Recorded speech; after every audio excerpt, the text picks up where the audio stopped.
Hello friends, my name is Mohammad Salman and welcome to my channel bio की पाठशाला। तो आज की वीडियो में हम डिस्कस करेंगे ऑस्मोसिस के बारे में। देखिए, ऑस्मोसिस होता क्या है। सॉल्वेंट के मॉलिक्यूल्स, जैसे कि किसी तरह का लिक्विड फॉर्म है या फिर वाटर, सॉल्वेंट के मॉलिक्यूल्स लोअर कंसंट्रेशन से जब मूव करेंगे हायर कंसंट्रेशन की ओर, और बीच में होती है एक सेमी परमेबल मेम्ब्रेन, यानी कि सॉल्वेंट के मॉलिक्यूल्स लोअर कंसंट्रेशन से हायर कंसंट्रेशन की ओर मूव करते हैं across the boundary of semi permeable membrane. तो इस फिनोमिना को हम बोलते हैं ऑस्मोसिस। फॉर एग्ज़ाम्पल, जैसे कि हम एक कंटेनर में दो सॉल्यूशन लेते हैं और बीच में हम लगाते हैं semi permeable membrane.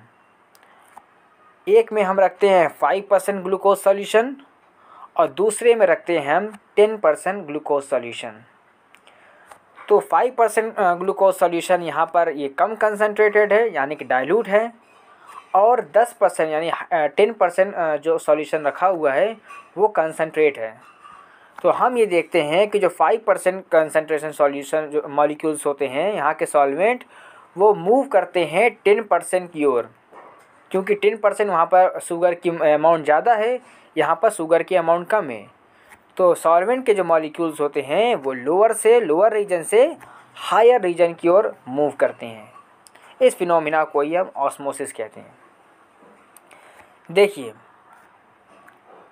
Osmosis phenomena में हम देखते हैं कि जो लोअर कंसंट्रेशन सॉल्वेंट होते हैं उनका लेवल जो है वो घट जाता है, और हायर कंसंट्रेशन सॉल्वेंट जो होते हैं वहाँ के मॉलिक्यूल्स उनका लेवल जो होता है वो इंक्रीज़ हो जाता है।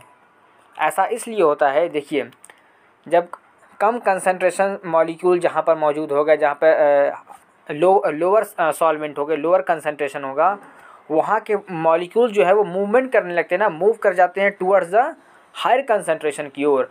तो इसलिए ये वाले मॉलिक्यूल यहाँ के, यानी कि जो लेफ़्ट साइड वाले हैं, वो मूव कर जाते हैं राइट की ओर, और उनका लेवल जो है इंक्रीज़ हो जाता है, और यहाँ का लेवल जो कि राइट साइड पे है उनका लेवल गिर जाता है या घट जाता है।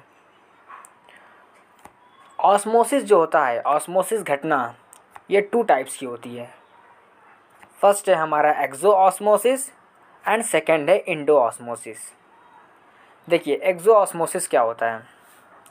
देखिए, जब हम ग्रेप्स को किसी हाइपरटोनिक सॉल्यूशन में रखते हैं तो क्या होता है, ग्रेप्स के अंदर प्रेजेंट जो सॉल्यूशन है वो बाहर आ जाते हैं across the semi permeable membrane, और हम ये देखते हैं कि ग्रेप्स जो है वो फूला हुआ था पहले, अब हो जाता है श्रिंक कर जाता है, यानी पिचक जाता है।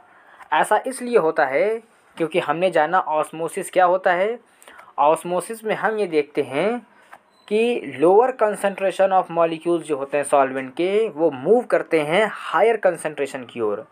तो हाइपरटोनिक सॉल्यूशन हाइपरटोनिक सॉल्यूशन क्या होता है, ये ज़्यादा कंसंट्रेटेड सॉल्यूशन होता है, और ग्रेप्स के अंदर मौजूद जो सॉल्यूशन है वो कम कंसंट्रेट है। तो इसलिए ये वाटर जो होता है, अंदर का जो सॉल्वेंट होता है, वो मूव कर जाता है बाहर की ओर। इसलिए हम देखते हैं ग्रेप्स जो होता है वो श्रिंक कर जाता है, पिचक जाता है।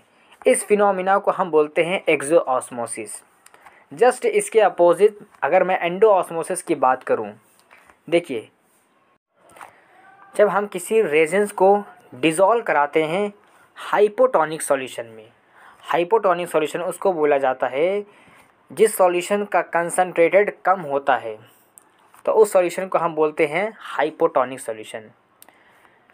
तो हम किसी किशमिश को जब हम डिज़ोल्व कराते हैं हाइपोटोनिक सॉल्यूशन में, हम देखते हैं कि हाइपोटोनिक सॉल्यूशन जो होता है सॉल्वेंट, वो मूव कर जाता है इनटू द किशमिश के अंदर, और हम ये देखते हैं कि रेजिन जो है, किशमिश जो होती है, वो टर्जिट हो जाती है, फूल जाती है।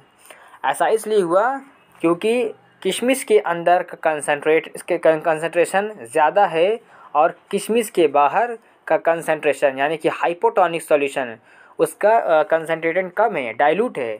इसलिए वहाँ पर हम देखते हैं कि वहाँ का सॉल्वेंट जो होता है वो इंटर कर जाता है किशमिश के अंदर रेजिन के, और रेजिन जो है वो टर्जिड हो जाती है, फूल जाती है। तो इस फिनोमिना को हम बोलते हैं endosmosis. Now if you talk about the function and use of osmosis, देखिए ऑस्मोसिस का यूज़ कहाँ कहाँ होता है प्लांट में।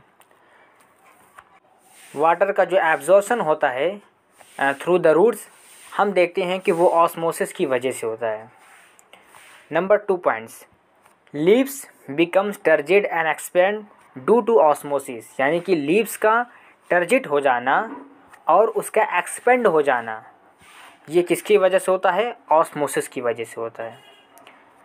तीसरा point, movement of plants organs and plants, यानी कि जो प्लांट का जो मूवमेंट होता है और उनके ऑर्गन्स का जो मूवमेंट होता है, प्लांट की ग्रोथ वाला चाहे मूवमेंट हो या किसी तरह का एक्सटर्नल इन्वायरमेंट की वजह से अफेक्ट से प्लांट के अंदर जो मूवमेंट होता है वो ऑस्मोसिस की वजह से होता है। फोर्थ पॉइंट बहुत इंपॉर्टेंट है, देखिए लीफ में पाया जाता है स्टोमेटा, और स्टोमेटा के थ्रू ही होता है ट्रांसपिरेशन। स्टोमेटा का ओपनिंग होना या क्लोज होना, यानी कि बंद होना स्टोमेटा का या खुलना, ये ऑस्मोसिस की फिनोमिना के ऊपर ही डिपेंड करता है। तो अगर ये वीडियो आपको पसंद आई है तो like, share, comment and subscribe ज़रूर कीजिएगा। और मैंने एंडोक्राइन ग्लैंड्स के ऊपर मैंने बहुत सारी वीडियो बनाई है। अगर आपको एंडोक्राइन ग्लैंड्स की और हार्मोन्स के ऊपर आपको वीडियो देखनी है, अपने नॉलेज को इंक्रीज़ करना है, तो बायो की पाठशाला पे जाकर प्लेलिस्ट मैंने बनाई हुई है अलग से एंडोक्राइन के ऊपर, आप वहाँ पर जाकर देख सकते हैं। Thank you so much for watching this video.